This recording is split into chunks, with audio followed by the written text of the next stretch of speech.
Sejam bem-vindos à minha casa, meus irmãos. Elevar o nosso pensamento a Deus, nosso Pai Criador, agradecendo as oportunidades de crescimento que nos proporciona, agradecendo muito particularmente a oportunidade reencarnatória que nos concedeu. Agradecer também ao Mestre Jesus e aos bons amigos da espiritualidade a companhia e o aconselhamento que nos prestam. Rogando ao Mestre e aos bons amigos se mantenham conosco, nos auxiliando, para que nós consigamos extrair das leituras maiores e mais profundos entendimentos, novas boas resoluções. Que a paz do Mestre Jesus inunde os corações dos nossos irmãos, que a luz do Mestre se derrame sobre o nosso ambiente de trabalho. Que assim seja. Nós estamos estudando o último capítulo da parte segunda do Livro dos Espíritos, parte segunda do Mundo Espírita, ou do Mundo dos Espíritos. Último capítulo, capítulo 11, dos Três Reinos. E nós iniciamos, na última leitura, o capítulo 11, abordando a primeira temática, os minerais e os vegetais, né? E começamos a leitura da segunda temática, os animais e o homem. E nós vamos retomar então a nossa leitura aqui na questão de número 595, né? Ainda falando dos animais. 595, e aí pergunta Kardec ao orientador: gozam de livre-arbítrio os animais para a prática dos seus atos? Os animais escolhem o que fazer, né? Como nós, os homens, escolhemos?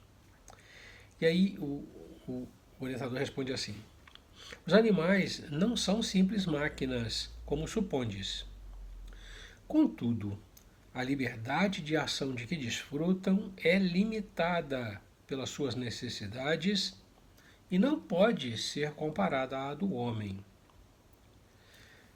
Sendo muitíssimo inferior a este, inferior ao homem, não tem os mesmos deveres que ele. A liberdade possuem-na restrita aos atos da vida material. Então, efetivamente, o nosso orientador diz, olha, eles fazem escolhas, né? Mas num terreno muito limitado, né? No que tange à vida material, às suas necessidades próprias de conservação, de sobrevivência, né? Então não é como é no homem, vamos dizer assim, uma faculdade ampla, né? Que gera, e aí é importante a gente enfatizar o que ele diz, que gera responsabilidade. Então ele diz aqui assim, ó, sendo muitíssimo inferiores ao homem, a este, não tem os mesmos deveres que ele. Os atos da vida cotidiana dos animais não acarretam, vamos dizer assim, responsabilidade, como acontece conosco. Os nossos atos, os mais simples, acarretam responsabilidade. Exatamente por essa amplitude que nós temos bem maior na liberdade de ação. 596. Pergunta o Kardec: de onde procede a aptidão que certos animais denotam para imitar a linguagem do homem? E por que essa aptidão se revela mais nas aves do que no macaco, por exemplo, cuja conformação, o macaco, cuja conformação apresenta mais analogia com a humana? E aí o orientador responde: origina-se em particular da conformação dos órgãos vocais, reforçada pelo instinto de imitação. O macaco imita os gestos, algumas aves imitam a voz. Questão 597. Pois que os animais possuem uma inteligência que lhes faculta certa liberdade de ação, haverá neles algum princípio independente da matéria? Já que existe essa, vamos chamar assim, né, manifestação de vontade, haverá nos animais algo mais do que a matéria inerte? E aí o orientador responde assim: há, e que sobrevive ao corpo. Kardec então desdobra essa questão. Será esse princípio uma alma semelhante à do homem? Semelhante à do homem? E nosso orientador responde: é também uma alma, se quiserdes, dependendo isto do sentido que se der a esta palavra. Já é a segunda vez que ele coloca, olha, presta atenção, né, na extensão que você dá ao sentido da palavra.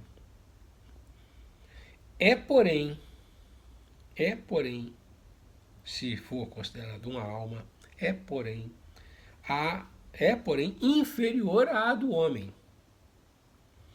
Há entre a alma dos animais e a alma do homem distância equivalente à que medeia entre a alma do homem e Deus.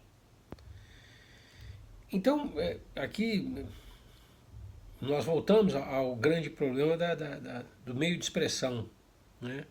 As palavras e as construções possíveis com as palavras.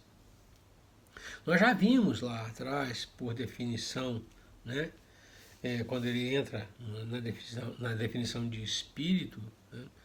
ele já fez essa, vamos dizer assim, já delimitou, vou usar o termo, já delimitou a extensão da palavra. A alma, se bem lembrarem, né, quando ele define, ele diz, é o espírito encarnado. Então, eu creio que Kardec aqui queria se reportar a espírito. E diz assim, é também um espírito semelhante ao do homem? Né? E aí o orientador diz, olha, presta muita atenção na extensão da palavra. Você pode dizer que é, só que não é comparável, é muito inferior, não é semelhante, é muito inferior à do homem. Né? Trata-se então de uma individualização do princípio inteligente, é uma individualização do princípio inteligente, né? Ele diz aqui que existe algum princípio independente da matéria, diz há, e sobrevive ao corpo. A mesma definição para espírito, né? Antecedente e sobrevivente. E mais, ele diz, olha, da mesma natureza, vamos usar o termo, da mesma natureza, né, só que inferior. Não é semelhante, é inferior. Isso é importante. Nós temos a tendência, né, de achar que são iguais, mas não são iguais. 598. Após a morte, conserva a alma dos animais a sua individualidade e a consciência de si mesma?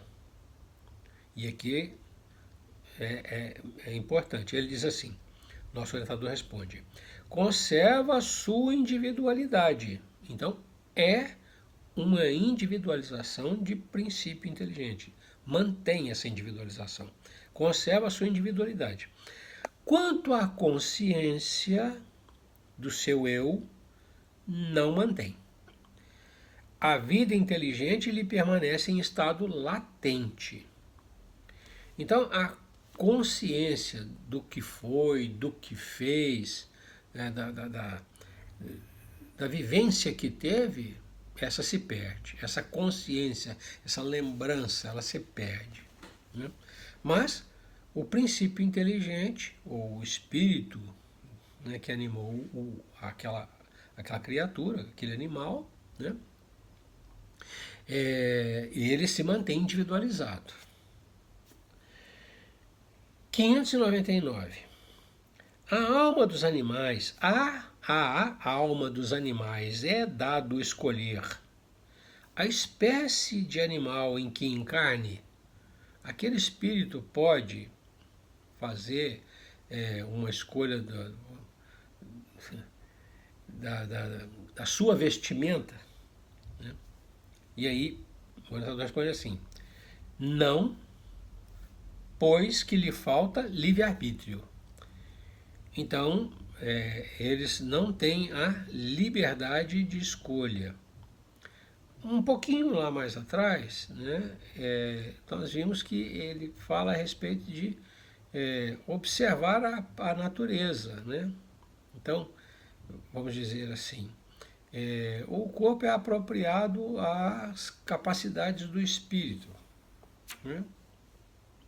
Não há como você modificar um meio de expressão, o corpo, né, sem alterar a substância, a natureza, o íntimo do espírito.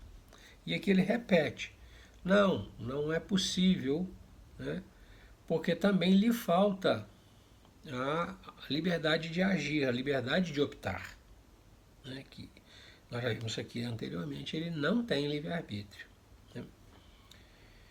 Então, nós diríamos, ele reencarna compulsoriamente, respeitando as suas necessidades, obviamente, né, e as suas capacidades. Como acontece com o homem, só que como o homem tem vamos dizer assim, ele tem um espectro, uma liberdade maior, dispõe de livre-arbítrio, é responsável. Então, o homem ele se envolve em outras considerações, né? Não é os corpos, vamos dizer assim, a natureza dos corpos ela é muito semelhante. As características dos corpos, limitações próprias de doença congênita, essas coisas todas, aí é uma decorrência das opções, o livre-arbítrio, uma decorrência das opções daquele espírito. Não é a mesma coisa com o animal. A encarnação dele está direcionada para uma coisa bem mais limitada. O homem não, tem uma amplitude muito maior, né? Existem considerações anteriores, existem objetivos a serem alcançados, existem correções a serem realizadas. Então tem uma série, vamos usar o termo, vamos usar assim a expressão, uma série de variáveis, né, a serem consideradas nessa composição do processo reencarnatório. Para o animal é uma coisa muito mais simples. Questão de número 600. Pergunta: sobrevivendo ao corpo em que habitou, a alma do animal vem a achar-se, depois da morte, num estado de erraticidade como a do homem? Em ele desencarnando o animal, a alma desse animal, vamos usar o termo a alma, né, desse animal, ela estaria na erraticidade como ficam os espíritos humanos, né? E o orientador, entendida a erraticidade, nós já definimos ela lá também, né? Aí o nosso orientador responde assim: fica numa espécie de erraticidade, pois que não mais se acha unido ao corpo, mas não é um espírito errante. O espírito errante é um ser que pensa e obra por sua livre vontade. De idêntica faculdade, livre vontade, livre-arbítrio, de idêntica faculdade, não dispõe o espírito dos animais. A consciência de si mesmo é o que constitui o principal atributo do espírito, o humano. A consciência de si mesmo é o que constitui o principal atributo do espírito humano. O do animal, depois da morte, é classificado a quem incumbe essa tarefa e utilizado quase imediatamente. Não lhe é dado tempo de entrar em relação com outras criaturas. Das leituras que nós fizemos anteriormente, na erraticidade, o espírito humano ele prossegue, vamos dizer, né, na sua vida de, vou usar o termo, na sua vida de relação, agora em relação com outros espíritos, né, conforme a afinidade, conforme o grau de progresso que tenha alcançado, conforme a vivência que tenha desenvolvido. Então, ele se achega a um determinado grupo, né, de espíritos com os quais convive, troca experiências, conhecimentos. Então ele continua, né, no trabalho de estudo, de crescimento, de aprimoramento, mesmo estando desencarnado. O espírito do animal não, ele diz, olha, o animal desencarna, existem espíritos encarregados de fazer a classificação, vamos dizer assim, uma separação desses espíritos, né? E uma vez classificado, ele é imediatamente utilizado, ele é reencarnado de imediato, ele não tem esse tempo de retardo, né, entre uma encarnação ou outra, que permite essa vida de relação no campo espiritual, lá no plano espiritual. Ele desencarna, é classificado pelos espíritos envolvidos nesse processo e é imediatamente reencarnado. É uma reencarnação, diríamos, imediata. Então ele não tem essa vida de relação. Então a erraticidade que ele admite é pelo fato dele estar desencarnado, mas não por ele permanecer lá no plano espiritual, né, trocando experiências, desenvolvendo tarefas. É diferente. O homem tem tem uma outra destinação, né? E por conta dessa outra destinação, ele tem outras necessidades que o animal não tem. 601. Os animais estão sujeitos, como o homem, a uma lei progressiva. Eles avançam, mudam de patamar, né? como nós. E aí o orientador responde assim: sim, e daí vem que nos mundos superiores, onde os homens são mais adiantados, os animais também o são, dispondo de meios mais amplos de comunicação. São sempre, porém, inferiores ao homem e se lhe acham submetidos, tendo neles, o homem, servidores inteligentes. E aí uma nota. Nada há nisso de extraordinário. Tomemos os nossos mais inteligentes animais, o cão, o elefante, o cavalo, e imaginemo-los dotados de uma conformação apropriada a trabalhos manuais, que não fariam sob a direção do homem. Se os meios fossem adequados, dotados daquela inteligência, produziriam muito mais. E é isso que ele diz. Em mundos mais avançados, melhores e mais amplos são os meios de comunicação entre homens e animais. Por conta disso, nos mundos superiores, o que a gente tem é uma melhoria nos animais como nos homens. 602. Os animais progridem como o homem por ato da própria vontade ou pela força das coisas.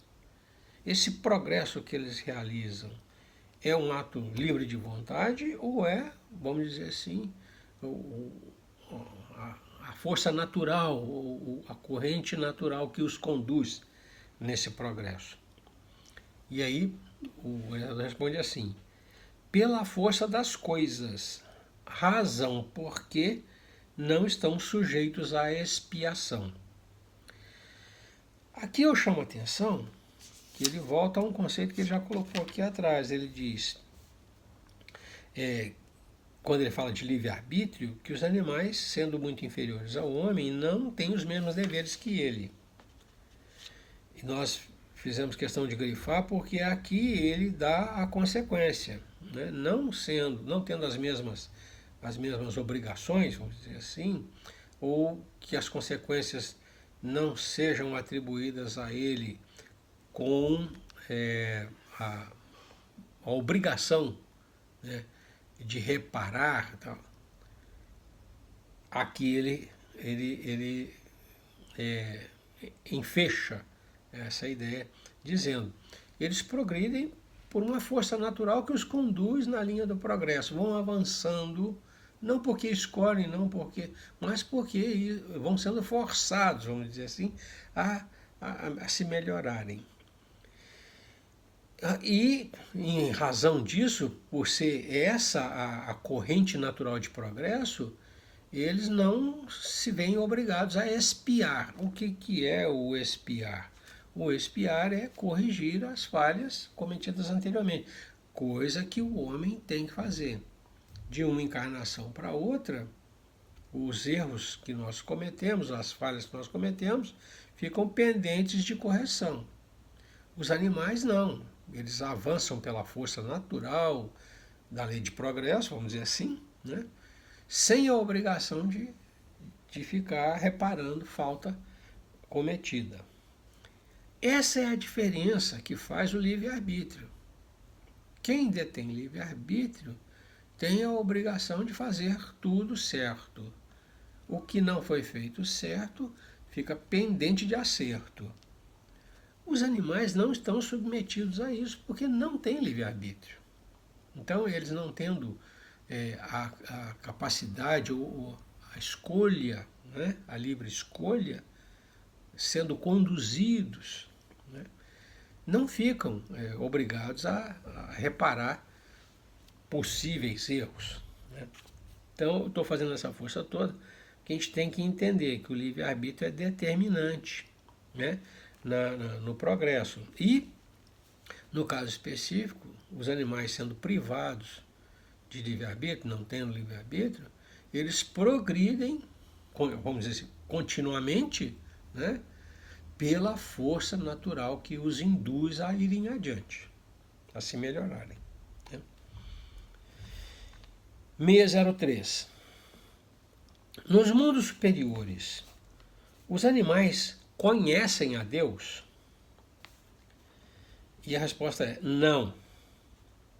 Para eles, o homem é um Deus, como outrora os espíritos eram deuses para o homem.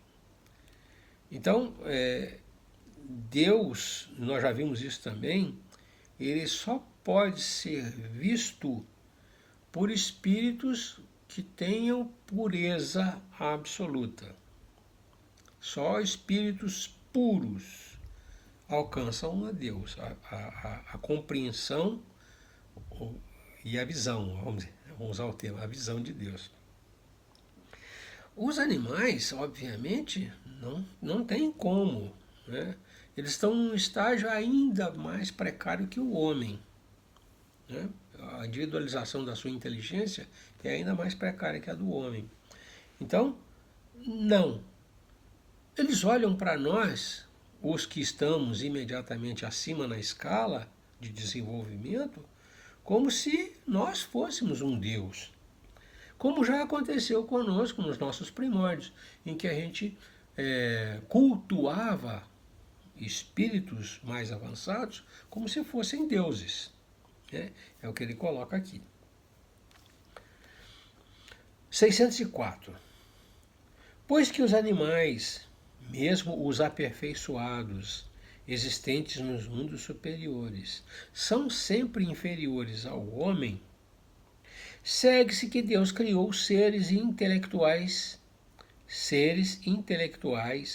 perpetuamente destinados à inferioridade, o que parece em desacordo com a unidade de vistas e de progresso que todas as suas obras revelam. Teria Deus criado os animais votados perpetuamente à condição de inferioridade, sem poder avançar para graus mais elevados? Isso estaria conforme a lei de Deus? Isso está de acordo com o entendimento que nós temos de que tudo se encadeia, tudo contribui, uma coisa contribui para a outra e tal? Aí o nosso orientador responde da seguinte maneira, volta à ideia. Tudo em a natureza se encadeia por elos que ainda não podeis apreender. Foge ao nosso entendimento, por enquanto. Assim, as coisas aparentemente mais díspares têm pontos de contato que o homem, no seu estado atual, nunca chegará a compreender. Por um esforço da inteligência, poderá entrevê-los, mas somente quando essa inteligência estiver no máximo grau de desenvolvimento e liberta dos preconceitos do orgulho e da ignorância, logrará ver claro na obra de Deus. Até lá, suas muito restritas ideias lhe farão observar as coisas por um mesquinho e acanhado prisma. Sabei não ser possível que Deus se contradiga e que na natureza tudo se harmoniza tudo se harmoniza mediante leis gerais, que nenhum de seus pontos deixam de corresponder à sublime sabedoria do Criador. Que por nenhum de seus pontos deixam de corresponder à sublime sabedoria do Criador. Aqui nós temos mais um ponto em que a gente se detém não conseguindo compreender. Porque para compreender aqui, nós teríamos que ter um entendimento completo da obra de Deus. Então nós chamamos de dizer assim, olha, tudo se encadeia. E vocês agora não conseguem entender como é que as coisas se processam, como umas sucedem às outras, né? Dando a entender que existe uma linha de aprimoramento, de aperfeiçoamento, que foge à nossa compreensão. Ele diz, somente o espírito completamente puro, aquele mesmo que consegue ver a Deus, tem essa compreensão de como é que as coisas se encadeiam nessa ordem divina enorme, perfeitamente harmônica, regulada, normatizada, né? E que a gente não consegue compreender. A gente tem, e muita gente diz isso, né? Eu já ouvi em palestras essas coisas, dizer que há vamos dizer assim, uma hierarquia de aprimoramento que envolveria, por exemplo, o espírito passar pelo mineral, pelo vegetal, né? Pelas leituras que nós estamos fazendo, a gente vê que a orientação da matéria inerte, por exemplo, a existência da matéria inerte tem a sua função. E ela pelo que nós lemos aqui, fora desse conjunto que nós estamos estudando, que é a união dos dois princípios, né? Então, uma coisa é você fazer um aprimoramento da matéria, outra coisa é você fazer um aprimoramento do espírito. Aqui nós estamos falando de espírito, o espírito do animal. E como é que esse espírito avançaria, né? Então, segundo essas muitas abordagens que eu já ouvi, nós teríamos passado pelo corpo animal. Teríamos sido um cachorro, uma vaca, uma coisa assim, né? Isso, né, seria uma explicação de uma linha de progresso. Eu acho que a gente não alcança ainda, como ele mesmo diz aqui, a gente ainda não alcança, não tem conhecimento, não tem entendimento suficiente, né, para saber como é que se processa. Mas a gente tem que concordar, né, que isso se processa. Porque não tem como Deus criar alguma coisa, né, que não avance, que não progrida, que não melhore. Isso, conforme diz o próprio Kardec, seria contrário a essa ideia que nós temos, né, de que na obra divina tudo progride, tudo melhora, tudo avança. Né? Ele diz, sabei não ser possível que Deus se contradiga. Então, essa máxima de que tudo progride não é diferente para o animal. Deus não se contradiz. E que, na natureza, tudo se harmoniza mediante leis gerais, que, por nenhum de seus pontos, deixam de corresponder à sublime sabedoria do Criador. Então, essa ideia tem que ficar para nós. Existe existe uma orientação, existe um regramento, né, que determine que aqueles espíritos que estão ali animando corpos animais avancem na linha de aperfeiçoamento para mais adiante, eu diria, na direção de um espírito já mais especializado, como é o humano, né? O orientador diz, olha, existe um regramento, eles avançam, agora vocês não conseguem ainda entender como é que é esse processo de avanço. Né? Os pontos de contato estão além do nosso alcance, da nossa inteligência. Tá? Aí o Kardec desdobra essa questão. Ele pergunta assim, a inteligência é então uma propriedade comum, um ponto de contato entre a alma dos animais e a do homem? E o orientador responde, porém, os animais só possuem a inteligência da vida material. No homem, a inteligência proporciona a vida moral. É muito mais complexo a inteligência no homem. É isso que ele quer dizer. Por ela ser especial, como já foi definido lá atrás pelo nosso orientador, existe um campo muito maior em que o homem se aplica. O animal basicamente usa a inteligência na sua conservação, na sua reprodução. São coisas, eu diria, para a gente poder sintetizar assim, mais mecânicas, mais imediatas, né? Mais práticas, mais objetivas. O homem usa a sua inteligência além disso, muito além disso, né? Projetando, prospectando, deduzindo.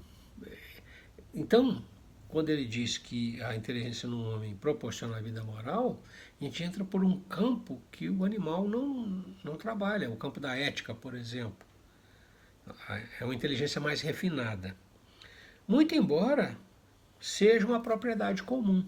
Os dois seres dispõem, só que cada um aplica no âmbito da sua vivência.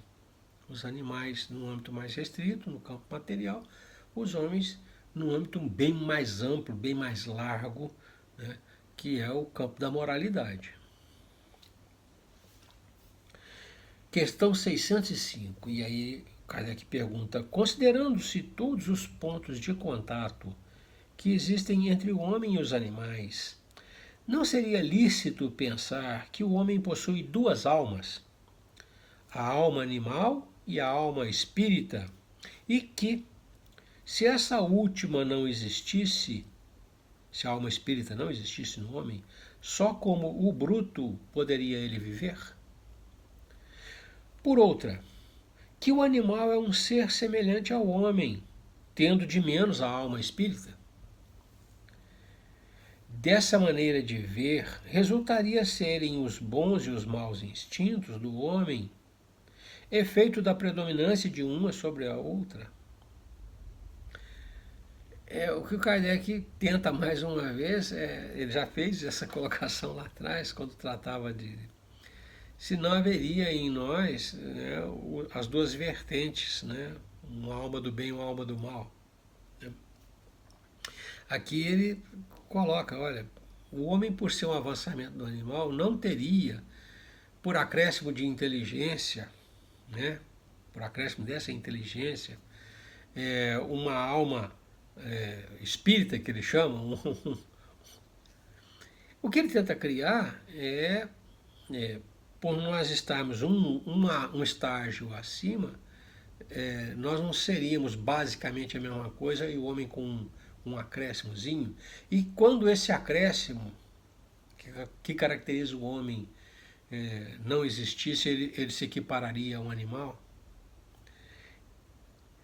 A consideração de duas almas, né, a gente já viu lá atrás. Né, não existem duas almas em um corpo humano. Né? E aqui o Kardec, abordando essa diferença, né, faz essa consideração, voltando a um tema que nós já vimos. Né? Num outro contexto, mas com uma ideia semelhante. Se haveria em nós duas coisas distintas, e quando uma prepondera sobre a outra, desculpem, você teria um homem e um homem besta. Né? Aí o nosso orientador responde assim: não existem duas almas. O homem não tem duas almas. O corpo, porém, tem seus instintos, resultantes da sensação peculiar aos órgãos. Dupla no homem só é a natureza. Há nele a natureza animal e a natureza espiritual. Participa pelo seu corpo da natureza dos animais e de seus instintos. Por sua alma, participa da dos espíritos. Então, não são duas almas, diz ele, são duas naturezas. As necessidades próprias do corpo, né, criam aquilo que ele chama uma natureza animal. Né? E dentro do homem nós temos um espírito, né, que o habita, que lhe dá o aspecto moral, né? Campo de sentimentos, pensamentos, tudo isso é próprio do espírito. Ele diz: no homem só há duas naturezas, a natureza animal, ditada pelo corpo, propriamente as necessidades do corpo, né? E uma natureza que ele chama espiritual, né? Que seria essa parte que nós já conhecemos, de pensamentos, sentimentos, né? Conhecimentos, o intelecto, então próprio do espírito. Aí ele desdobra essa questão, de modo que, volta a ele perguntar, de modo que, além de suas próprias imperfeições, de que cumpre o espírito despojar-se, tem ainda o homem que lutar contra a influência da matéria. Quer dizer, além de aprimorar pensamentos, sentimentos, intelecto, o homem ainda tem que dominar os seus instintos orgânicos, vamos dizer assim, seus instintos materiais, os ditames do corpo. A questão que ele formula é essa. E aí o orientador responde assim: quanto mais inferior é o espírito, tanto mais apertados são os laços que o ligam à matéria. Não o vedes? O homem não tem duas almas. A alma é sempre única em cada ser. São distintas uma da outra a alma do animal e a do homem, a tal ponto que a de um não pode animar o corpo criado para o outro. Mas, conquanto não tem a alma animal, que por suas paixões o nivele aos animais, o homem tem o corpo que às vezes o rebaixa até o nível deles. Por isso que o corpo é um ser dotado de vitalidade e de instintos, porém ininteligentes. Estes irrestritos ao cuidado que a sua conservação requer. Ele diz: muito embora o homem seja dotado de um espírito que tem sentimentos, pensamentos, intelecto, vivências anteriores acumuladas, muitas vezes, né, o corpo, a prevalência do corpo, do sensorial, né, rebaixa o homem ao nível dos animais. Ele age como se fosse um animal. Né? Se sobrepõe ao espírito a necessidade do corpo. Ou o espírito não é tão forte, né, para se impor às necessidades do corpo ou aos ditames do corpo. A gente tem um ditado que diz que a carne é fraca. Né? E, em certa feita, na própria obra de Kardec, ele diz: não, a carne não é fraca, o espírito é fraco, porque ele não se impõe, ele não age conforme a sua natureza espiritual, ele deixa que a natureza animal se sobreponha. E é disso que ele está falando. Ele diz: ó, o homem tem tudo para ser diferente do animal, porque ele tem um espírito que carrega uma carga, né, vamos dizer assim, que lhe dá a moralidade. O animal não tem essa carga espiritual. Então, o animal faz aquilo que é necessário à sua preservação, à sua conservação, à sua reprodução, à manutenção de sua espécie. E o homem, às vezes, se rebaixa a esse nível. É isso que ele coloca. Né? Tem uma notinha. Ele diz assim: encarnando no corpo do homem, o espírito lhe traz o princípio intelectual e moral, que o torna superior aos animais. As duas naturezas nele existentes dão às suas paixões duas origens diferentes. A paixão tem duas origens diferentes. Uma origem, umas provém dos instintos de natureza animal, provindo as outras das impurezas do paixão. Ele relaciona, né, com instinto de natureza ou com impureza do espírito, de cuja encarnação, provindo as outras das impurezas do espírito, de cuja encarnação é ele a imagem e que mais ou menos simpatiza com a grosseria dos apetites animais. Purificando-se o espírito, se liberta pouco a pouco da influência da matéria. Sob essa influência, a influência da matéria, aproxima-se do bruto.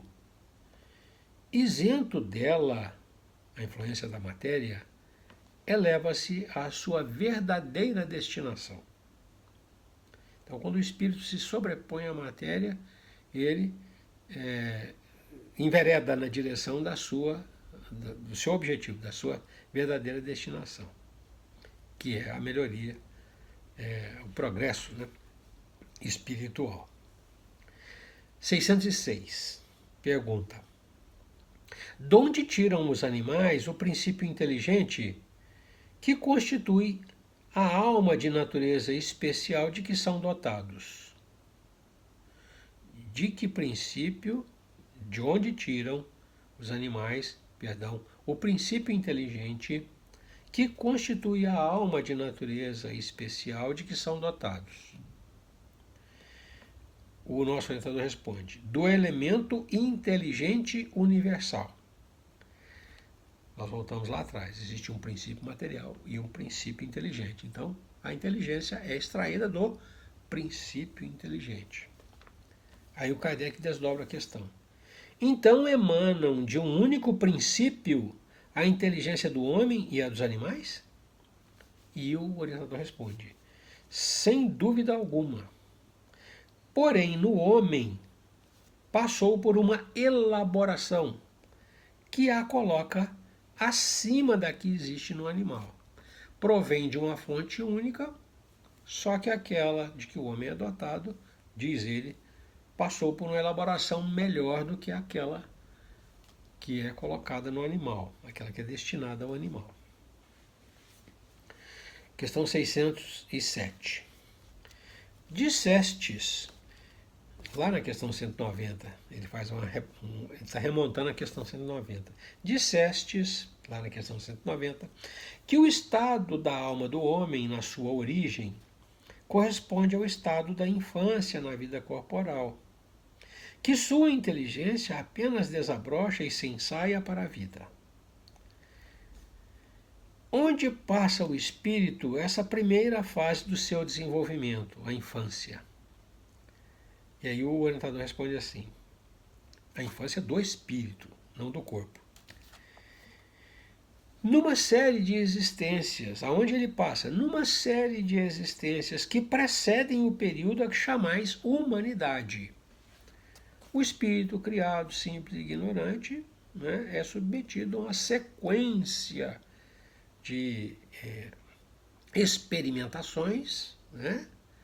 E essas primeiras experimentações seria aquilo que ele caracteriza por infância do espírito, ou o comecinho dele, né? Quando ele ainda é muito ignorante e muito inexperiente. Então ele diz, existe uma série de experiências que precedem esse momento que vocês estão vivendo, ao momento ao qual vocês chamam humanidade, né?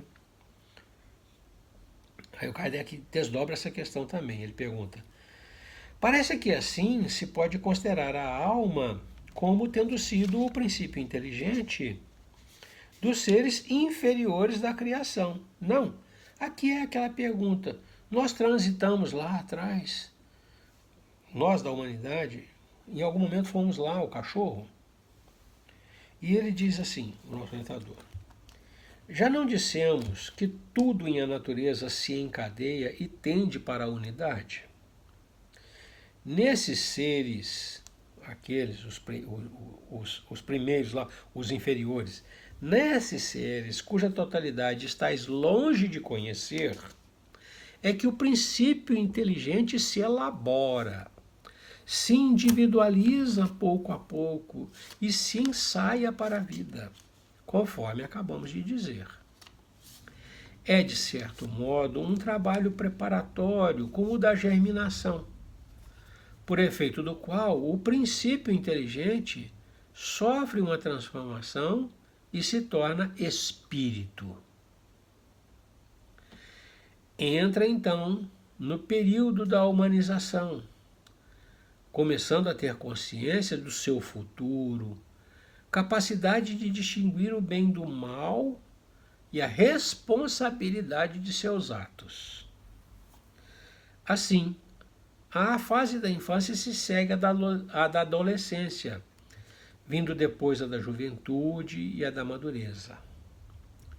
Nessa origem, coisa alguma há de humilhante para o homem.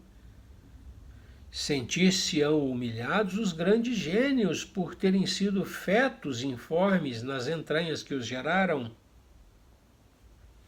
Se alguma coisa há que seja humilhante, é a sua inferioridade perante Deus e sua impotência para lhe sondar a profundeza dos desígnios e para apreciar a sabedoria das leis que regem a harmonia do universo. Reconhecei a grandeza de Deus nessa admirável harmonia mediante a qual tudo é solidário na natureza. Acreditar que Deus haja feito, seja o que for, sem um fim, e criado seres inteligentes, sem futuro, fora blasfemar da sua bondade, que se estende por sobre todas as suas criaturas. Eu vou encerrar por aqui, vou só fazer um breve comentário para não deixar, né, porque nós chegamos a 50 minutos. Então, aqui na 607, no seu desdobramento, a gente tem uma insinuação, né, de que o processo de elaboração da alma humana, vamos dizer assim, né, no nível humano, né, tem seu laboratório em outros momentos e em outros seres, vamos dizer assim. Aquela premissa, né, de que na natureza o espírito percorreu todo aquele trajeto, passando dos minerais até o hominal, como se diz, né, ele coloca aqui como uma insinuação. Lá atrás ele fez a ressalva de que nós não temos ainda conhecimento suficiente para entender como é que a coisa se processa. Mas aqui ele deixa entrever, né, que existe um encadeamento. Né? As coisas se encadeiam dentro de uma sequência lógica na qual uma coisa vai sucedendo a outra num progresso, num aperfeiçoamento contínuo. Ele remata, né, deixando uma frase que apesar de ser generalista, né, vamos dizer assim, né, que para nós tem que ser tomada como fundamental essa ideia. Ele diz assim: acreditar que haja feito seja o que for, sem um fim, não existe nada sem finalidade, sem objetivo, nada que esteja aí por estar, e criado seres inteligentes sem futuro, seria blasfemar contra a sua bondade. Então, aquele ser inteligente que está se ensaiando em um animal tem um futuro. Como é que a coisa se processa, nós não conseguimos entender ainda. Mas ele diz, olha, as fases se sucedem, a infância, né, se sucede à adolescência, à juventude, à madureza. Existe um processo de amadurecimento, de progresso, de aperfeiçoamento. Né? Vocês não conseguem entender, mas ele está aí, vocês conseguem pelo menos perceber que existe. Né? E fiquem com essa noção. Tudo tem uma finalidade, né? E tudo tem um futuro, tudo tem um avançamento, prospera, né? Tudo prospera. Vamos parar aqui, eu nem vou pegar esse desdobramento, tem um desdobramento aqui. Não vou fazer esse desdobramento que é para não deixar passar. Ele pergunta assim na sequência: esse período de humanização, né, que se sucede à infância, esse período de humanização principia na Terra? Aqui é o ponto onde se inicia a humanização dos espíritos. E aí ele responde assim: a Terra não é o ponto de partida da primeira encarnação humana. O período da humanização começa geralmente em mundos ainda inferiores à Terra. Isso, entretanto, não constitui regra absoluta, pois pode suceder que um espírito, desde seu início humano, esteja apto a viver na Terra. Não é frequente o caso, constitui antes uma exceção. Então a Terra, naquele encadeamento dos mundos, né, não é um mundo primitivo, que é onde a gente entende que se inicia a humanidade. Ele é um mundo de provas e expiações, o segundo na carreira, na hierarquia, vamos dizer assim, né? Mas pode acontecer que alguém já comece por aqui. Ele diz, é uma exceção, porque alguém já começar no provas e expiações já seria pular um estágio, vamos dizer assim. É uma exceção, mas pode acontecer. Não é uma regra absoluta. Nós vamos voltar então, na próxima leitura, na questão número 608, para encerrar o nosso capítulo. Nós vamos encerrando, renovando a Deus os agradecimentos pela oportunidade de ler, estudar, refletir, alcançar melhor compreensão da verdade. E agradecendo também ao Mestre Jesus e aos bons amigos da espiritualidade, que nos acompanham, que nos orientam, que nos facilitam essa tarefa de estudar, refletir, compreender. Rogamos então ao Mestre Jesus, nos mantenha debaixo da sua luz, para que nós tenhamos clareza em identificar objetivos e caminhos, e que o Mestre continue nos infundindo continuadamente a força moral necessária para que a gente consiga agir conforme a lei de Deus. Paz e luz é o que eu desejo aos meus irmãos. Deus os abençoe. Até a próxima.